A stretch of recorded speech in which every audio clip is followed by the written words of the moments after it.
എല്ലാരും പറയുന്നത് ഭയങ്കര പുച്ഛഭാവത്തിൽ നോക്കുകയാണ്. അനുമോൾ എന്റെ അനിയത്തിക്കുട്ടിയാണ്, സൂചിച്ചേട്ടന്റെ അനിയത്തിക്കുട്ടിയാണ്. എന്തിനാണ് ആ കുട്ടിയോട് പുച്ഛ? അമ്മ ആദ്യം അവനാണ് എന്നെ വിളിച്ചത്. അമ്മ എന്ന് പറയുന്ന ഒരു സത്യമുണ്ട്. എന്റെ ഋതപ്പൻ വിളിക്കുന്നതിനേക്കാൾ എന്റെ കിച്ചുവാണ് എന്നെ അമ്മ എന്ന് വിളിച്ചത്.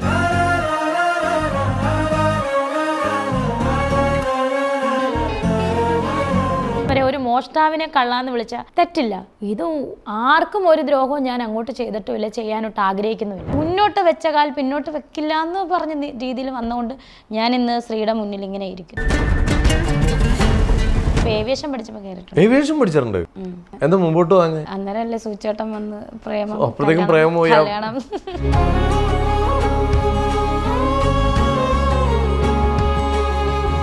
സുചേട്ടൻ മരിച്ചതിന് ശേഷം എപ്പോഴേലും പട്ടിണി എടുക്കേണ്ടി വന്നിട്ടുണ്ടോ?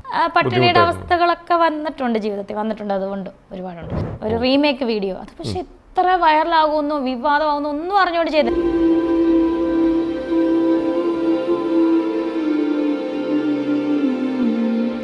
അതെന്റെ ഭാഗത്തുനിന്ന് വന്ന വലിയൊരു അബദ്ധമാണ്. സത്യമാണ് ശ്രീകാന്ത് പറഞ്ഞത്.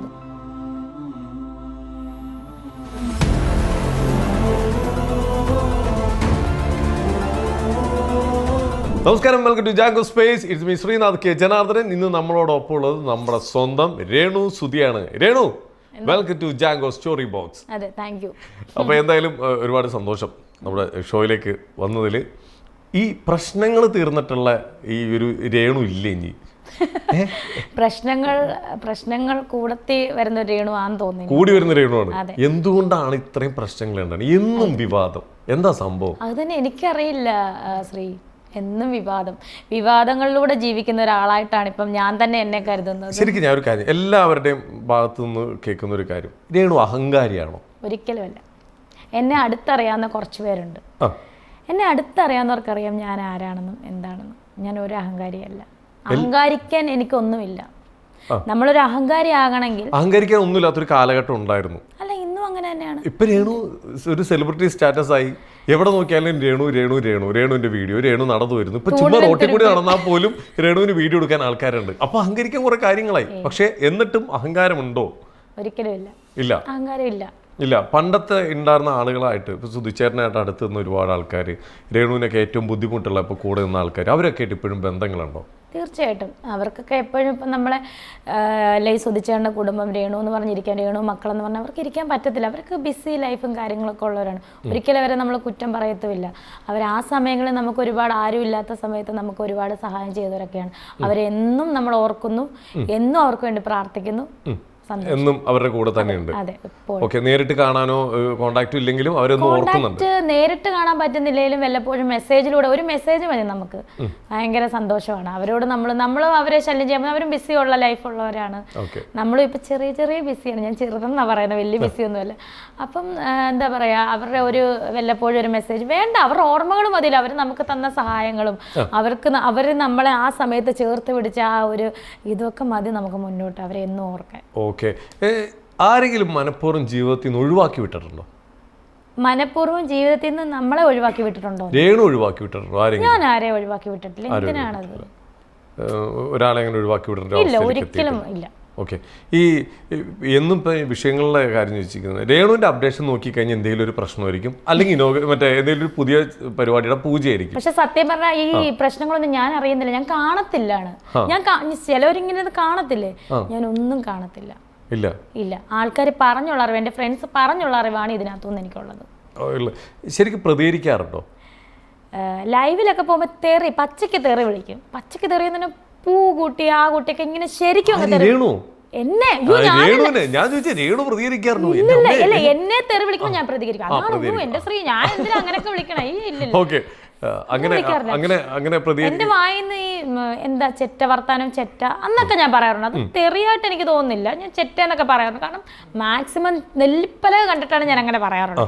എന്താണ് ചെറ്റ വർത്താനം പറയുന്നത്, നിനക്ക് എന്താണ് സോക്കേടൊക്കെ പറയാറുണ്ട്. കാരണം എന്നെ പൂ കൂട്ടിയൊക്കെയാണ് വിളിക്കുന്നത്.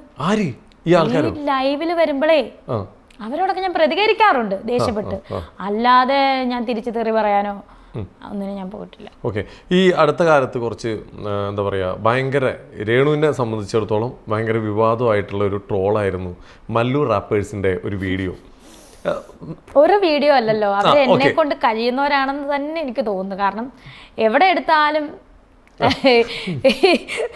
ഇങ്ങനെ കൊല്ലുക, ഈ മറുകൊക്കെ ഇങ്ങനെ പോയത്. ആ മറുക് ഒന്ന് ക്യാമറയ്ക്ക് കാണിച്ചു കൊടുത്തേ. എവിടെയായിരുന്നു ആ മറുക്? ഇതാണ് എന്റെ ഇതായിരുന്നു ആ മറുക്. ഓക്കെ.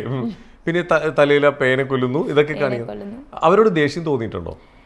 ആദ്യമൊക്കെ എനിക്ക് നല്ല അരിശമായിരുന്നു. പിന്നെ ഞാൻ ആലോചിച്ച് ഒരു ഇന്റർവ്യൂലൊക്കെ പൊട്ടിത്തെറിക്കണ്ടായിരുന്നു, കഴിവുണ്ടോടോ എന്നൊക്കെ പറഞ്ഞു. ശരി, അതിന് ശേഷമാണ് എന്താ പറയാ, ശ്രീയുടെ ഒരു ഇന്റർവ്യൂ ഞാൻ ശ്രദ്ധിച്ചായിരുന്നു. ഞാൻ അങ്ങനെ ഫുള്ള് കാണില്ലേലും ഞാൻ ശ്രദ്ധിച്ചായിരുന്നു. ഇനി വേറൊരു കാര്യം, ഇതെല്ലാം മാറ്റിയാട്ടെ, ഇനി ഒരു ഹാപ്പി മൊമെന്റ് പറയട്ടെ. പലരും ശ്രദ്ധിക്കാതെ പോയൊരു കാര്യം പറയട്ടെ. രേണു അഭിനയിച്ച ഒരു എന്താ പറയുക, സീരീസ് ആയിക്കോട്ടെ, എന്തായിക്കോട്ടെ, രേണു അഭിനയിച്ച ഒരു സംഭവം ആദ്യമായിട്ട് റിലീസ് ചെയ്തത് നമ്മുടെ മെഗാസ്റ്റാർ മമ്മൂക്കയുടെ പേജിലാന്നുള്ള കാര്യം അറിയില്ലേ? ഇല്ല. അറിയില്ലേ?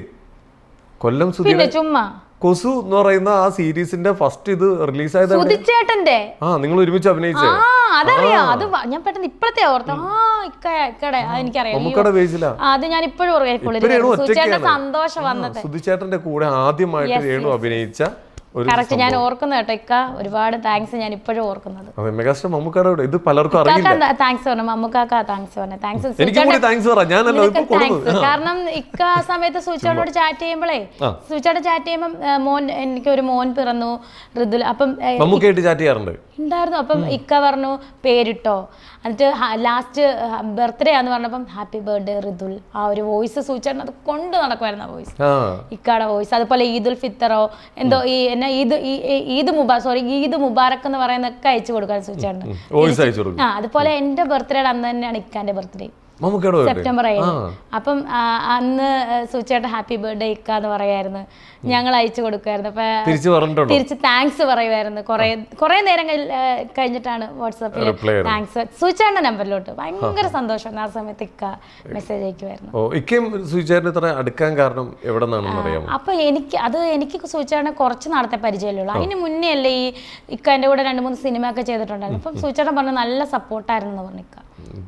അതല്ലേ പേഴ്സണലി മെസ്സേജ് അയച്ചത്. അല്ലെങ്കിൽ ഇക്കാക്ക് അത്രയും വലിയൊരു മനുഷ്യൻ സൂചിച്ചേട്ടൻ അത് എപ്പോഴും പറഞ്ഞു, അത്രയും വലിയൊരു മനുഷ്യൻ ഔട്ടെ എന്ന എൻ്റെ വാട്സപ്പിലോട്ട് ഒരു ഹായ് പോലും, ഒരു സ്മൈലി സ്മൈലിയൊക്കെ അയക്കുമായിരുന്നു. നമ്മൾ എന്തെങ്കിലുമൊക്കെ ഗുഡ് മോർണിംഗ് ഒക്കെ പറയുമ്പോൾ സ്മൈലി, കൈകോപ്പ് നല്ല സ്മൈലി.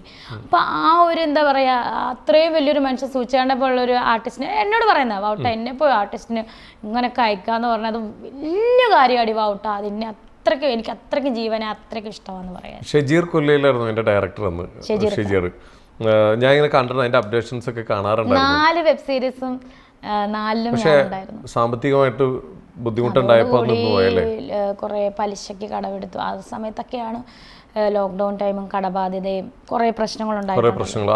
അതിനുശേഷം ശരിക്കും പറഞ്ഞ ഒരുപാട് ആൾക്കാർ സൂചിച്ചേട്ടൻ പൈസ പറ്റിച്ചു എന്നൊക്കെ പറഞ്ഞ് ഇങ്ങനെ പോവുകയുണ്ടായി. ശരിക്ക് ഒരു ചെക്ക് നിങ്ങളുടെ കയ്യിൽ നിന്ന് മോഷണം പോയിട്ടുണ്ടോ? 1 അല്ല 2 എണ്ണം പോയി. 2 ചെക്ക് മോഷണം പോയിട്ടുണ്ട്. സൂചിച്ചേട്ടന്റെ പേരിലുള്ള. അതിൽ ഓൾറെഡി സൈൻ ചെയ്തിട്ടുണ്ടായിരുന്നു. സൂചിച്ചേട്ടൻ അങ്ങനെയൊക്കെ ചെയ്യുമായിരുന്നു അബദ്ധങ്ങൾ. ഇപ്പൊ എന്റെ വായിന്ന് വരുന്ന അബദ്ധം പോലെ സുധിച്ചേട്ടന് കുറെ സുഹൃത്ത് ആരെയും കണ്ണടച്ച് വിശ്വസിക്കുമായിരുന്നു. സ്ത്രീക്ക് അറിയോന്നറിയില്ല, ആളങ്ങനെ മക്കളെ എന്ന് വിളിച്ചല്ലേ. കാരണത്തൊക്കെ ചെക്കൊക്കെ വെച്ചിട്ട് അങ്ങോട്ടും ഇങ്ങോട്ടൊക്കെ പോകും. അങ്ങനെ ചെക്ക് മോഷണം പോയിട്ടുണ്ട്. ഈ ചെക്ക് പലരും ഉപയോഗിച്ചിട്ടുണ്ട്. ചെക്ക് എടുത്തിട്ട് പോയിട്ടുണ്ട്. എന്നിട്ട് നമ്മൾ പോലും അറിയാതെ പൈസ ഒക്കെ ഇട്ട് കേസൊക്കെ ആയിട്ടുണ്ടായിരുന്നു. പക്ഷെ സൂചന മരിച്ചതോടുകൂടി ആ കേസ്, കാരണം മരിച്ചതോടുകൂടി അതിന് എന്ത് ചെയ്യാനാ? ആ ടൈമിൽ സുചേട്ടൻ എന്താ പറയാറ് രേണുവിനോട് ഇങ്ങനെ കേസുകൾ? ഞാൻ പറയും, സുചേട്ട എന്നോട് ചോദിക്കും വാവട്ടെ ആയതുകൊണ്ടാണ് ഞാൻ ഇങ്ങനെ പിടിച്ചിരിക്കുന്നത്, വേറെ വല്ല പെണ്ണുങ്ങളെ കുറ്റം പറഞ്ഞ് പോയാനടി വാവട്ടെ. ഞാൻ സുചേട്ടൻ എന്തിനാ വിഷമിക്കുന്നത്? ഞാനുണ്ട് കൂടെ, ഞാനും പോകായിരുന്നു ചേട്ടൻ്റെ കൂടെ ഈ വക്കീലിനെയൊക്കെ കാണാൻ പോകുമായിരുന്നു. സുചേട്ടൻ ഞാനുണ്ട് കട്ടയ്ക്ക്. നമ്മൾ ആരെ മോഷ്ടിച്ചിട്ടില്ല, കൊലപാതകം ചെയ്തിട്ടില്ല. ഒരുപാട് ആൾക്കാർ ലൈവ് ഒക്കെ വന്നിരുന്നു സുചേട്ടൻ പറ്റിച്ചു എന്നൊക്കെ പറഞ്ഞിട്ട്. ആ ടൈമിൽ സുചേട്ടന്റെ അവസ്ഥ എന്തായിരുന്നു? ഞാൻ കൂടെ ഉള്ളതുകൊണ്ട് ആള് പിടിച്ചിരുന്നു. വീട്ടുകാരും ഉണ്ടായിരുന്നു കൂടെ, ഞങ്ങളുടെ വീട്ടുകാരും ആളുടെ വീട്ടുകാരും. കരയൊക്കെ ചെയ്യായിരുന്നു ആൾ എൻ്റെ മുന്നിൽ. അങ്ങനെ എന്നെ കരയിക്കണ്ടല്ല, എന്നെ വിഷമിപ്പിക്കണ്ട എന്നുള്ള രീതിയിൽ. എന്നിട്ട് എന്നോട് പറയുന്നത് വാവട്ടെ എന്ത് വന്നാലും സൂയിസൈഡ് ചെയ്യത്തില്ല നമ്മൾ, അങ്ങനെ പറയായിരുന്നു. തല്ലിക്കൊന്നാലും വാവട്ടെ നമ്മൾ സൂയിസൈഡ് ചെയ്യില്ല, നമ്മൾ ഇങ്ങനെ തന്നെ മുന്നോട്ട്, നമ്മൾ ആർക്കും ഒന്നും ചെയ്തിട്ടില്ല വാവട്ടാ, ഇങ്ങനെ പറയാം. നമുക്ക് ആർക്കും ഒന്നും ചെയ്തിട്ടില്ല വാവട്ടെ, നമ്മൾ മുന്നോട്ട് പോകും, നമ്മൾ സൂചിച്ചേട്ടാ നമ്മൾ ഇങ്ങനെ തന്നെ പോകണം എന്ന് പറഞ്ഞു. പൈസ കൊടുക്കാതെ കുറെ പേര് പറ്റിച്ചിട്ടില്ലേ? വർക്കിനൊക്കെ സൂചിച്ചേട്ടാ ഈ പൈസ പറഞ്ഞ് മേടിക്കത്തില്ലായിരുന്നു. ഞാൻ അറിഞ്ഞിട്ടുള്ളത് സഹപ്രവർത്തകരിൽ നിന്ന് അറിയാം. എന്നോട് ഈ കണക്കും കാര്യങ്ങളും ഒന്നും പറയും. ഞാൻ കുഞ്ഞാന്ന് പറഞ്ഞാൽ ഈ 15 വയസ്സിന് ഡിഫറൻറ്റ് ഉള്ളതുകൊണ്ടായിരിക്കും എന്നോട് ഈ ആധികാരികമായിട്ടൊന്നും പറയില്ല. ആളെപ്പോഴും ഞാൻ കുഞ്ഞ്, ഞാൻ ചേട്ടാ എന്നെ വല്ലപ്പോഴെങ്കിലും ഭാര്യയായിട്ട് കാണില്ല വാവട്ടെ, നീ എൻ്റെ കുഞ്ഞാന്ന് പറഞ്ഞു. ആളെൻ്റെ അടുത്ത് വലിയ അതായത് ടെൻഷനുള്ള കാര്യങ്ങളൊന്നും എന്നോടും പറയില്ലായിരുന്നു. ആളെപ്പോഴും ഉള്ളിൽ ഒതുക്കി എന്തെങ്കിലും പറഞ്ഞാൽ എന്ത് വസൂച്ചേട്ടാ എനിക്ക് ഇനി നിന്നോടൊന്നും പറയുന്നില്ല വാവട്ടാ, ഞാൻ തന്നെ മനസ്സിൽ വെച്ചോളാം എന്ന് പറയായിരുന്നു.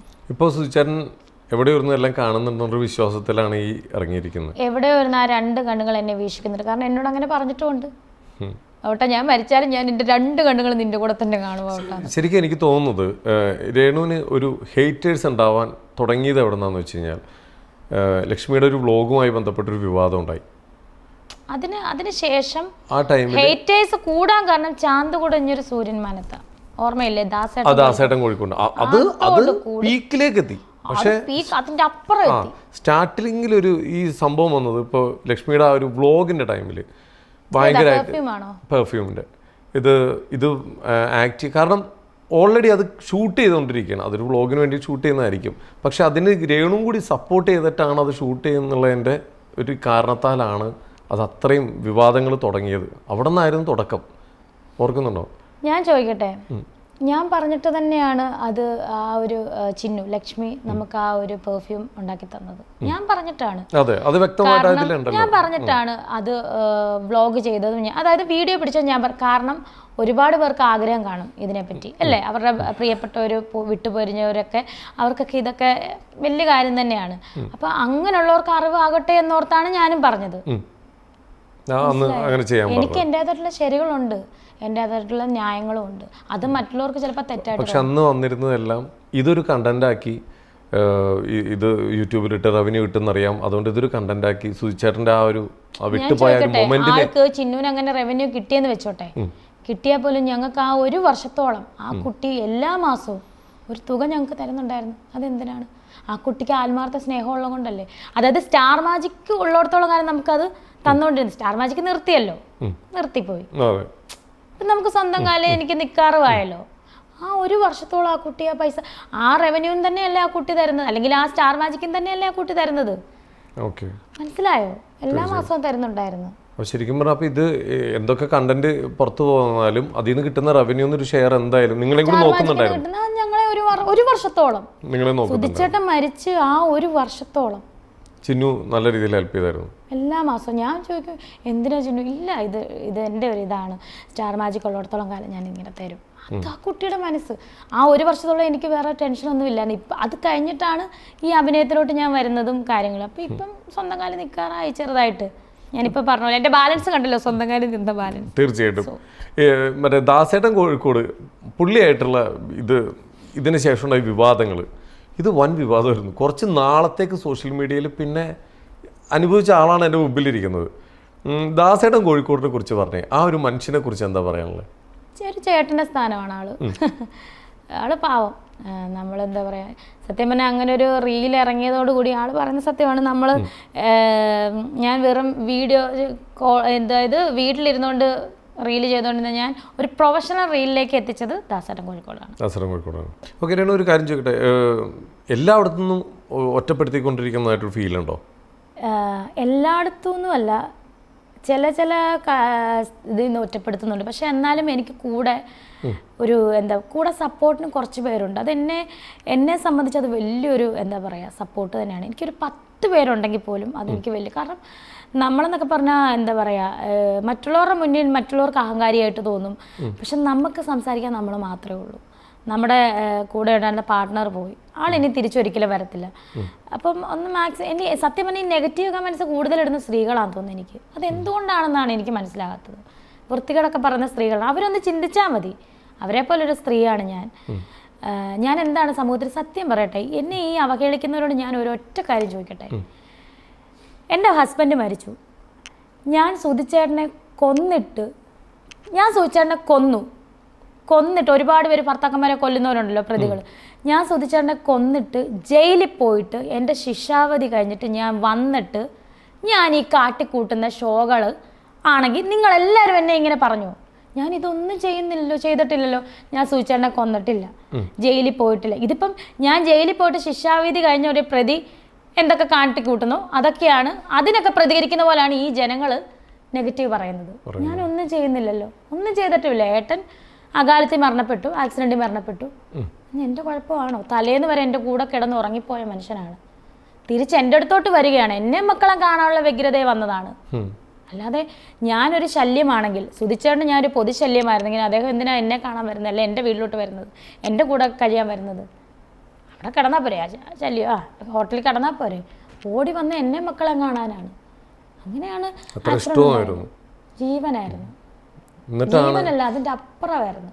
എന്നെ ഒരു എന്താ പറയുക, മോളെ പോലായിരുന്നു കാണുന്നത്. ഞങ്ങൾ 15 വയസ്സിന് ഡിഫറൻറ്റ് ഉണ്ടായിരുന്നു. എല്ലാവരും പറയുന്നത് എനിക്ക് 40 വയസ്സ് 50 വയസ്സ് കിളവി. എനിക്ക് ഞാൻ ഇങ്ങനെ 90 ആ ഒരു കാലഘട്ടമാണ് അന്ന്. കഴിഞ്ഞ ദിവസം ഒരു ഇൻ്റർവ്യൂവിൽ പറഞ്ഞായിരുന്നു ഞാൻ 1991 ഇപ്പം 34 വയസ്സാകുന്നു അല്ലേ. 1991 ഉള്ളതാണ്. ആധാറും ഉണ്ട്, ഞാൻ വേണമെങ്കിൽ അതും കാണിക്കാം. ഞാൻ എനിക്ക് 40, എന്നെക്കാളും 15 വയസ്സിന് മൂത്താണ് എൻ്റെ സൂചേട്ടൻ. അതായത് ഞാൻ 1 വയസ്സുള്ളപ്പം സൂചേട്ടൻ SSLC എഴുതിക്കൊണ്ടിരിക്കുകയാണ്, എഴുതി കഴിഞ്ഞ സമയമാണ്. അപ്പോൾ അത്രയും ഡിഫറൻ്റ് ഉള്ള ആൾ എന്നെ അതുപോലെ കൊണ്ടു നടന്നു. നിങ്ങൾക്കൊക്കെ അറിയായിരിക്കും, വാവക്കുട്ടേ എന്നായിരുന്നു വിളിച്ചുകൊണ്ടിരുന്നത്. ആള് ദേഷ്യം കയറിയ പോലെ വാവട്ടാ ടൂണേ മാറുന്നുള്ളൂ, പേര് മാറത്തില്ല. അത്ര സ്നേഹമുള്ള ആളായിരുന്നു. എന്നിട്ടാണ് ആൾക്കാർ ഇത്രയും പറയുന്നത്. എവിടെ നിൽക്കുകയോ വേറെ ഈ അതുൽ വ്ളോഗിൽ തന്നെയുള്ള വോയിസുകൾ എവിടെ നിന്നൊക്കെ എനിക്കറിയില്ല. അവർ പഴയ അയൽപ്പക്കംകാരായിരിക്കും. എന്തുകൊണ്ടാണ് അങ്ങനെ പറഞ്ഞതെന്ന് എനിക്കറിയില്ല. ഞാൻ സുധിച്ചേട്ടനെ തല്ലി എന്തിനാ എനിക്കറിയില്ല. ഞാൻ എന്തിനാണ് ഏട്ടനെ തല്ലുന്നത്? ഞാൻ എപ്പോഴെങ്കിലും അങ്ങനെ ഒരു ഉപദ്രവിക്കേണ്ട സിറ്റുവേഷൻ എപ്പോഴെങ്കിലും ഉണ്ടായിട്ടുണ്ട്. അപ്പൊ ഈ അയൽവക്കക്കാരൊക്കെ എന്താ ഇങ്ങനെ പറയുന്നത്? എനിക്കറിയില്ല. ഞാൻ ഒന്ന് നന്നായി കാണാൻ ആഗ്രഹിക്കുമ്പോൾ അവർ ചിലപ്പോൾ സത്യം പറഞ്ഞാൽ ഇവരൊക്കെ നമ്മുടെ വീട്ടിൽ നിന്ന് തന്നെ ഞാൻ ഉപകാരം ചെയ്തിട്ടുള്ളവരാണ് ഇവരൊക്കെ, ഈ പറഞ്ഞവരൊക്കെ. എനിക്കറിയാം ആരാ എന്താന്നൊക്കെ എനിക്കറിയാം. ഞാൻ ഒരു കാര്യം ചോദിക്കട്ടെ, ഇപ്പൊ ഞാൻ ഒരു മീഡിയയിൽ വന്നിട്ട് പറയുകയാണ് രേണു ഒരാളെ തല്ലുന്നത് ഞാൻ കണ്ടു എന്ന് പറയണമെങ്കിൽ, തെളിവുണ്ടോ? അല്ല, ഞാൻ പറയുകയാണെങ്കിൽ ഒന്നില്ലെങ്കിൽ എനിക്ക് ഒരു വിശ്വാസം വേണം ഞാൻ പറയുന്നതിൽ സത്യമുണ്ടെന്ന്. അല്ലെങ്കിൽ ഒരിക്കലും ഒരു മീഡിയയിൽ മുമ്പ് തുറന്നു പറയാൻ പേടിയായിരിക്കും. കാരണം ഇത് ആൾക്കാരൊക്കെ അറിഞ്ഞു കഴിഞ്ഞാൽ ചോദ്യങ്ങൾ വന്നു കഴിഞ്ഞാൽ കാണിക്കാൻ തെളിവില്ല. അപ്പം നേരെ ഇപ്പൊ പേര് പറയണം, ഞാൻ എന്റെ ഐഡന്റിറ്റി പറഞ്ഞിട്ട് വേണം അത്ര സത്യമുള്ളവര്. പിടി കിട്ടിയോ? ആ സൗണ്ടും കിണകിണകിണന്ന് വെച്ചിട്ട് അല്ലെ എന്തോ ഒരു ഇതിലല്ലേ. അല്ലെങ്കിൽ ധൈര്യത്തോടെ, സത്യമാണെങ്കിൽ ധൈര്യത്തോടെ പറയണം ഞാൻ എൻ്റെ പേര് ഇന്ന ആളാണ്, ഞാൻ രേണു സുധിയുടെ വീട്ടിൽ സൂചിച്ചേട്ടനെ തല്ലിന്ന്. എൻ്റെ മൂത്ത മകനില്ല, അവൻ അത്രയും പ്രായമുള്ള കുട്ടിയാണ്, ഞങ്ങളുടെ 13 വയസ്സുള്ളപ്പം വന്നതാണ്. അവൻ പറഞ്ഞിട്ടില്ലല്ലോ, അവൻ പറയത്തില്ലല്ലോ. അവനറിയാം ഞങ്ങളുടെ ലൈഫ്, എൻ്റെ വീട്ടുകാർക്കറിയാം. പിന്നെ ആർക്കാണ് എന്നോട് ഇത്ര കുശുമ്പ്? എനിക്കറിയില്ല. കുശുമ്പം തന്നെ പറയാം. ഞാൻ എന്തിനാണ് ഏട്ടനെ തല്ലുന്നത്? എന്തിനാണ് തലേന്ന് വഴക്കായിരുന്നത്? എനിക്കറിയില്ല. മുടി കളർ ഞാനിതൊന്നും കേട്ടില്ല. എന്നോട് ആൾക്കാർ പറഞ്ഞ് ഞാൻ മുടി കളർ ചെയ്യാൻ വേണ്ടിയിട്ട് സൂചിച്ചേട്ടനോട് തലേന്ന് വഴക്ക് പിടിച്ചെന്ന്. തലേന്ന് എൻ്റെ കൂടെ എൻ്റെ ഒരു കസിൻ അനിയത്തി ഉണ്ടായിരുന്നു, അവിടെ ഒരു ഫ്രണ്ട് കുറച്ചു നേരം ഉണ്ടായിരുന്നു, സൂചിച്ചേട്ടനുണ്ടായിരുന്നു, ഞാനുണ്ടായിരുന്നു, കുഞ്ഞുണ്ടായിരുന്നു, വേറെ ആരും ഞങ്ങളോട്. ഞങ്ങൾ കളിചിരിയായിട്ട് തമാശയും പറഞ്ഞ് ഞങ്ങൾ തലേന്ന് അങ്ങ് പോവുമായിരുന്നു. എവിടെ വഴക്ക്? എനിക്കറിയില്ല. പിന്നെ എനിക്ക് അറിയില്ല. ഒരാൾ ഇത്രയും ഫോക്കസ് ചെയ്തിട്ട് ചീത്ത അത് എന്തുകൊണ്ടായിരിക്കും? ഇങ്ങനെ വഴക്ക് പറയുന്നുണ്ടെങ്കിൽ, അല്ലെങ്കിൽ പല രീതിയിൽ സോഷ്യൽ മീഡിയയിൽ കൂടി അപമാനിക്കാൻ ശ്രമിക്കുന്നുണ്ടെങ്കിൽ അത് എന്തുകൊണ്ടായിരിക്കുന്നു? ഒരു ഉത്തരം നന്മേനെ കാണാൻ ആഗ്രഹിക്കുന്നില്ലാത്തവരായിരിക്കും. പക്ഷെ അവർക്കൊക്കെ ഞാനൊരു ദ്രോഹവും ദോഷം ആർക്കും. സത്യം പറഞ്ഞാൽ കട്ടെടുക്കുന്നവരെ കള്ളാന്ന് വിളിക്കണം അല്ലേ, മോഷ്ടിക്കുന്നവരെ ഒരു മോഷ്ടാവിനെ കള്ളാന്ന് വിളിച്ചാൽ തെറ്റില്ല. ഇത് ആർക്കും ഒരു ദ്രോഹവും ഞാൻ അങ്ങോട്ട് ചെയ്തിട്ടുമില്ല, ചെയ്യാനോട്ട് ആഗ്രഹിക്കുന്നുമില്ല. എനിക്ക് എൻ്റേതായിട്ടുള്ള ആരെയും ഉപദ്രവിക്കാതെ മര്യാദയ്ക്ക് പോകാനാണ് ഞാൻ. പക്ഷെ എല്ലാം എനിക്കാണ് വരുന്നത് മുഴുവൻ. അതെന്തുകൊണ്ടാണെന്ന് എനിക്കറിയില്ല. കരയാറുണ്ടോ? ജീവിതത്തിൽ പലപ്പോഴും കരയേണ്ട അവസ്ഥ വന്നിട്ടുണ്ടെങ്കിലും ഞാൻ ആരുടെ മുന്നിൽ കരയാറില്ല, പിടിച്ച് നിൽക്കത്തേ ഉള്ളൂ. പക്ഷേ പോയതിനു ശേഷം എവിടെയാണ് പൊട്ടിപ്പോയത്? പല സ്ഥലങ്ങളിൽ പൊട്ടിപ്പോയിട്ടുണ്ട്, പൊട്ടിക്കരഞ്ഞിട്ടുണ്ട്. പക്ഷെ ആരും കാണുന്നില്ലെന്നേ ഉള്ളൂ. ചില സ്ഥലങ്ങളിൽ കാണുന്നുമുണ്ട്. കഴിഞ്ഞ ദിവസം തന്നെ ഇപ്പം ശ്രീ പറഞ്ഞു, അതൊക്കെ ഉള്ളിൽ നിന്ന് തീർന്നു കഴിഞ്ഞിട്ട് വരുന്ന സാധനമാണ് കരച്ചില്ല. ഇത്രയും എനിക്കറിയില്ല. നമ്മൾ പുറമേ നിന്ന് നോക്കുമ്പോൾ ഇത്ര അധികം പ്രഷറും ഇതെല്ലാം കിട്ടിയിട്ട് അതൊക്കെ തരണം ചെയ്ത് മുമ്പോട്ട് പോകണമെങ്കിൽ ഒരു ധൈര്യം വേണം. അതിനൊരു ധൈര്യം. ആ ധൈര്യം എവിടെ നിന്ന് കിട്ടി? ആ ധൈര്യമുണ്ട്. അതാണ് പറയുന്നത്. അത് ഉള്ളിലൊരു ശക്തി. ചിലപ്പം മേ ബി സുധിച്ചേട്ടൻ്റെ ആത്മാവ് തരുന്ന ധൈര്യമായിരിക്കാം. ഞാൻ ദൈവവിശ്വാസിയാണ്. മാക്സിമം ഞാൻ പ്രാർത്ഥിക്കാൻ ശ്രമിക്കുന്ന ഒരാളാണ്. മാക്സിമം എനിക്ക് സമയമുണ്ടെങ്കിൽ 3 നേരം ബൈബിൾ വായിക്കുന്ന ഒരു വ്യക്തിയാണ്. അപ്പോൾ ചിലപ്പോൾ അവിടെ നിന്ന് കിട്ടിയ ധൈര്യമായിരിക്കും. ഇപ്പോൾ പലരും കൈവിട്ടതായിട്ട് തോന്നുന്നുണ്ടോ? പണ്ട് സുചേട്ടൻ മരിച്ച ടൈമിൽ കൂടെ നിന്ന പലരും ഇപ്പോൾ കൈവിട്ടതായിട്ട് തോന്നുന്നു. ഞാൻ അവരെയും എന്താ പറയുക, കൈവിട്ടതായിട്ട് തോന്നുന്നുണ്ടോ എന്ന് ചോദിച്ചാൽ പോലും അവരവരുടെ തിരക്കും കാര്യങ്ങളും, അവർക്കിപ്പോൾ എപ്പോഴും നമ്മളെ അന്വേഷിക്കാൻ സമയം കിട്ടത്തില്ല. പക്ഷെ അവർ കൈവിട്ടതായിട്ടൊന്നും ഞാൻ പറയാറില്ല. നമ്മുടെ താമസിക്കുന്ന വീടിൻ്റെ നമ്പർ ഇപ്പോൾ കിട്ടിയോ? ഈയിടെ കിട്ടി. സത്യം പറഞ്ഞാൽ ഇതിനെപ്പറ്റി ഡീറ്റെയിൽ എനിക്കറിയാം. അതെന്തുകൊണ്ടാണ് ഇത്രയും നാളെ പപ്പയാണ് അതിന്റെ കാര്യങ്ങളൊക്കെ നോക്കി, നമുക്കറിയില്ല. കാരണം മൊത്തത്തിൽ അതിനെക്കുറിച്ച് അന്വേഷിച്ച് പറയാൻ കഴിഞ്ഞത് രേണു ഇപ്പൊ പോകുന്ന വഴി ഞങ്ങൾക്ക് പിടിക്കുന്നില്ല, അതുകൊണ്ട് ഞാൻ പോകുന്ന വഴിക്ക് ആർക്ക് പിടിക്കുന്നില്ലെന്ന്, ഞാൻ അഭിനയിക്കുന്നതാണോ എല്ലാവർക്കും വരുന്ന പ്രശ്നം? ഓക്കെ, ഈ അടുത്ത് ഭയങ്കര വൈറലായ ഒരു വീഡിയോ ആണ്. കുറെ നാൾക്ക് ശേഷം അനുമോളെ കണ്ടപ്പോൾ സന്തോഷം കണ്ടോന്ന്, എന്നിട്ട് അതിന്റെ താഴെ ഇതിന് മുന്നേ ഒരു വീഡിയോ ഉണ്ടായിരുന്നു ഞങ്ങൾ സംസാരിക്കുന്നത്, അതാരും ഇട്ടില്ല. എന്നിട്ട് ഇതിൽ കംപ്ലീറ്റ് എന്നിട്ട് പുച്ഛഭാവത്തോടെയാണല്ലോ നോക്കുന്നത്, ഇങ്ങനെയൊക്കെ പറയുന്നത്. ഈ മനുഷ്യരെ കൊണ്ട് ഒരു രക്ഷയില്ലപ്പാ. അതിന് മുന്നേ ഞങ്ങൾ ചിരിക്കുന്ന ഒന്നുമില്ല. ഞാൻ ട്രെയിനിൽ നിന്ന് വീണ സമയമാണത്. ട്രെയിനിൽ നിന്ന് വീണോ? എങ്ങനെ? ഞാനും ട്രെയിൻ നിർത്തുന്നതിന് മുമ്പ് ചാടി ഇറങ്ങാൻ നോക്കണേ. ഞാനും പ്രതീക്ഷയും കൂടെ ഞങ്ങള് ഷാഹിദിന്റെ ഒരു ഈ അലിൻ ജോസും ഞങ്ങളൊക്കെ അഭിനയിച്ച ഒരു സിനിമയുണ്ട് വേറെന്ന്. അതിപ്പോ 10-ാം തീയതി റിലീസ് ആവും. അടിപൊളി മൂവിയാണ്. ഖത്തറിലായിരുന്നു അതിന്റെ റിലീസിങ് കാര്യങ്ങളൊക്കെ നടക്കുന്നത്. അപ്പം അതിനകത്ത് മെയിൻ നമ്മളൊക്കെ തന്നെയാണ്. ഞങ്ങള് പറയുന്നത് ചില നല്ല ആൾക്കാർ പറയുന്നത് സോഷ്യൽ മീഡിയ ഭരിക്കുന്ന താരങ്ങൾ, ചിലവർ പറയുന്നത് സോഷ്യൽ മീഡിയ വെറുപ്പിക്കുന്ന താരങ്ങൾ. എന്തും ആകട്ടെ, വേരിറങ്ങുവാണ് അതൊരു. അപ്പം അതും കൂടെ പറയുകയാണ്, സപ്പോർട്ട് ചെയ്യുക. അപ്പം ആ ഷൂട്ടിന് പോയപ്പം ഞാനും പ്രതീക്ഷമായിരുന്നു. അപ്പം ഞങ്ങൾ ട്രെയിന് അപ്പം പെരിന്തൽമണ്ണ അല്ലല്ലോ, അതിന് മുന്നേ ഒരു സ്ഥലമുണ്ടല്ലോ, അവിടെയാണ് ഇറങ്ങേണ്ടത്. അപ്പം ട്രെയിൻ നിർത്തുക. അപ്പം AC കമ്പാർട്ട്മെൻറ്റാണ്. ഇവര് ഈ ജെർക്കുള്ള ട്രെയിനാണ്, ഭയങ്കരമായിട്ട് ജെർക്കാണ്, ഇങ്ങനെ പോകുന്നത്. അപ്പം ഇവർ പൂട്ടിയിട്ടത്, അതെ TTR പൂട്ടിയിട്ട്. TTR ഞങ്ങൾ പല പ്രാവശ്യം കണ്ടിട്ടുണ്ട്, ഞാനും പ്രതീക്ഷ തന്നെ കണ്ടിട്ടുണ്ട് ട്രെയിനിൽ. ഡോറ് പൂട്ടിയിട്ട് ജെർക്കാണ് ട്രെയിൻ ഭയങ്കര. അപ്പൊ വാതൊക്കെ എന്ന് കഴിഞ്ഞാൽ എന്തായാലും ആരെങ്കിലും താഴെ പോകും, അതുകൊണ്ട് പൂട്ടിയിട്ട് AC കമ്പാർട്ട്മെന്റിൽ. അപ്പൊ ഈ സ്ഥലം എത്തിയപ്പോഴത്തേന് ഒരുപാട് നേരം ഇവിടെ നിർത്തിയിടത്തില്ല ട്രെയിൻ, 2 സെക്കൻഡ് 2 മിനിറ്റ്. അപ്പം പ്രതീക്ഷ തുറക്കാൻ നോക്കിയിട്ട് തുറക്കുന്നില്ല. അപ്പോൾ ഓടി ഞങ്ങൾ തുറന്നു. അപ്പോൾ കുറേ ടീച്ചർമാരും ഫാമിലിയൊക്കെ ഞങ്ങളോട് സെൽഫി ഒക്കെ എടുത്ത് നിൽക്കുമായിരുന്നു. അവർ വിട്ടാലും നമുക്ക് ഓടാൻ പറ്റത്തില്ല, അപ്പോൾ നമുക്ക് ജാട എടുത്ത് പോകാൻ പറ്റത്തില്ല. അവരോട് സന്തോഷം സ്ഥലം എത്തി കേട്ടോ എന്ന്. രാത്രിയിലാണ് ഇവൻ തുറന്നിട്ട് എൻ്റെ ബാഗ് എടുത്ത് ഇവൻ്റെ ബാഗ് എടുത്ത് തുറക്കാൻ പറ്റുന്നില്ല. ഇവൻ തുറക്കാൻ നോക്കുകയും ട്രെയിൻ മുന്നോട്ടെടുത്ത് ഇവൻ പ്രതീക്ഷ ചാടി കൈ തന്നിട്ട് ഞാൻ ഈ കൈ ശ്രദ്ധിക്കുന്നില്ല. ഞാൻ എനിക്കങ്ങ് ട്രെയിൻ മുന്നോട്ടെടുത്ത് ഇങ്ങോട്ട് പോകുന്ന ട്രെയിനിൽ ഓപ്പോസിറ്റ് ഒരു ഒറ്റ ചാട്ടം ചാടി ചെന്ന് മുന്നോട്ട് പോയിട്ട് ബാക്കിലോട്ട് ആഞ്ഞ് നടുവ് ഇടിച്ച് തലയിടിച്ച് പടക്കോന്ന് പറഞ്ഞ പ്ലാറ്റ്ഫോമിൽ അയ്യോ എന്ന് പറഞ്ഞു. അതിൻ്റെ 2 ദിവസം മുന്നേ KSRTC ഇടിച്ചിട്ടായിരുന്നു. അടിയിലോട്ട് പോകണ്ടായിരുന്നു, എങ്ങനെ നിന്ന് ഈ സൈഡ് അവിടെ നിന്ന് ഇങ്ങനെ ഇങ്ങോട്ട് ഒരു ഇടിച്ചിട്ട്. അപ്പൊ ഈ അതിന് 2 ദിവസം മുന്നെയാണ് ഈ സംഭവം ട്രെയിനിൽ നിന്ന് വീഴുന്നത്.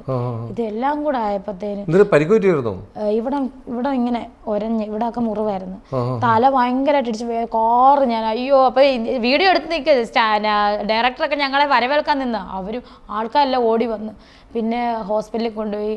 പ്രതീക്ഷ ഞെട്ടിപ്പോയി, കാരണം അവന്റെ മുന്നിൽ ഞാൻ കാറ് തലയിടിച്ചെന്ന് ട്രെയിനിട്ട് തട്ടിയത് തീർന്നേനെ. പിന്നെ ആശുപത്രി കൊണ്ടുപോയി CT സ്കാൻ എടുത്ത് ഇഞ്ചക്ഷൻ എടുത്തു, സ്കാൻ ചെയ്തു, കുഴപ്പമൊന്നുമില്ല ദൈവഭാഗ്യത്തിന്, ദൈവം രക്ഷിച്ച അവിടെ നിന്ന്. അപ്പൊ ആ ഒരു വേദന എല്ലാം കൊണ്ട് ഞാൻ എനിക്ക് വയ്യായിരുന്നു. അന്ന് വെളുപ്പിന് 6 മണിക്ക് ഷൂട്ടിന് എഴുന്നേക്കണ്ടേ. ഞാൻ റൂമിൽ ചെന്നപ്പോൾ തന്നെ 4 മണിയായി. ഞാൻ 5:30 ആയപ്പോൾ എഴുന്നിട്ട് റെഡിയായി. ഈ ഷൂട്ടെന്ന് പറഞ്ഞാൽ മസ്റ്റാണ്, എൻ്റെ വർക്ക് മസ്റ്റാണ്. അതിന് തല പോകുന്ന കേസ് വന്നാലും ഞാൻ എനിക്ക് ജീവനുണ്ടോ ഞാൻ എഴുന്നേറ്റ് നിൽക്കും. എഴുന്നേറ്റ് അത് ഞാൻ ഷൂട്ട് അവർ പിന്നെയാണ് 6 മണി ആയപ്പോൾ അവർ ഞാൻ 5:30 ആയപ്പോൾ റെഡി ആയിട്ട് റിസപ്ഷനിൽ നിൽക്കുക, ഷൂട്ടിന് പോകണ്ടേന്ന് വെച്ചു. എന്തിനാണോ നിന്നെ അല്ലേ ഇന്നലെ ട്രെയിനിൽ നിന്ന് വീണെന്ന്. ഈ ടൈമിലാണ് ഈ ഒരു സമയത്താണ് ഞാൻ തിരിച്ച് ആ സമയം കഴിഞ്ഞിട്ട് പിന്നെ 2-3 പ്രശ്നങ്ങളൊക്കെ ഈ ബസ്സിലൊക്കെ അല്ലേ യാത്ര, നമ്മൾ കാറൊന്നും ഇല്ലല്ലോ. അപ്പം ബസ്സിൽ ഇങ്ങനെ ഉറങ്ങും, ഈ സൈഡിൽ നിന്ന് ഉറങ്ങുമ്പോൾ തന്നെ ചെന്ന് ഇടിക്കും. ഇതിലെ ബ്ലഡ് ഒക്കെ വന്ന് ആ ഒരു തലയിടിച്ച് അതുപോലെ ഉറക്കമല്ലേ ഈ രാത്രി ബസ്സിൽ യാത്ര ചെയ്യുമ്പോൾ ഹെൽമെറ്റ് വെച്ചോളണം.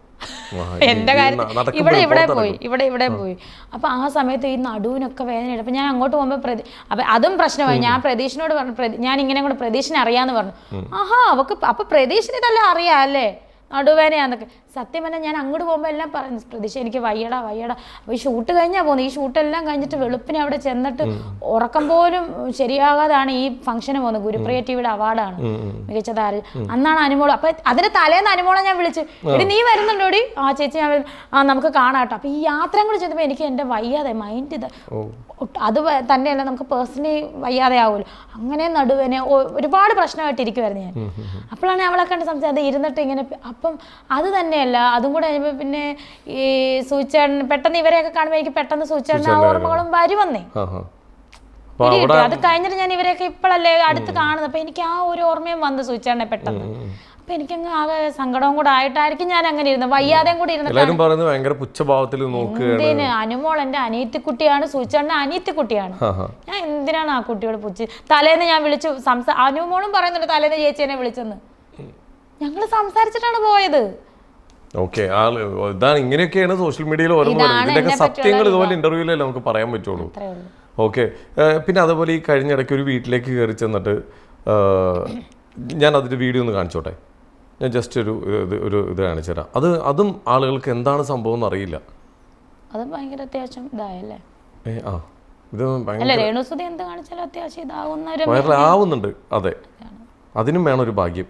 അതെ, ഒരുപാട് പേര് തലകുത്തി നിന്ന് നോക്കിയിട്ടും വിശ്വസൂട്ടൊക്കെ ഞാൻ കൊണ്ടുപോയെന്ന് പറഞ്ഞ പോലെ വയറും കാണിച്ച് എല്ലാം കാണിച്ചിട്ട് പോലെ രേണുസുതി കൊണ്ടുപോയി.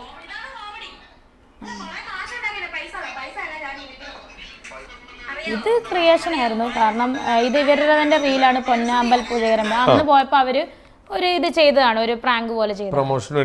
പ്രൊമോഷന് വേണ്ടി ചെയ്യിപ്പിക്കുന്ന പലതും പിന്നെ പാരയാവുന്നുണ്ട്. എനിക്കിട്ട് പാരയാവുന്നുണ്ട്. നമുക്ക് അങ്ങനെ ഏറ്റവും കൂടുതൽ പാരയായത് എന്തായിരുന്നു? ഒരു പ്രൊമോഷന് വേണ്ടി ചെയ്യിപ്പിച്ചിട്ട് ഏറ്റവും കൂടുതൽ വഴക്ക് കേൾക്കേണ്ടി വന്നത്? വഴക്ക് കേൾക്കുന്ന ഞാൻ കേൾക്കുന്നില്ലേ കമന്റ്സിൽ, പിന്നെ റിയാക്ഷൻസ് പിടിച്ചു. അത് എന്താന്ന് ഓർക്കട്ടെ, ഏതെങ്കിലും ഒരെണ്ണം ഭയങ്കരമായിട്ട് ഹേർട്ടായത് അറിയാവോ?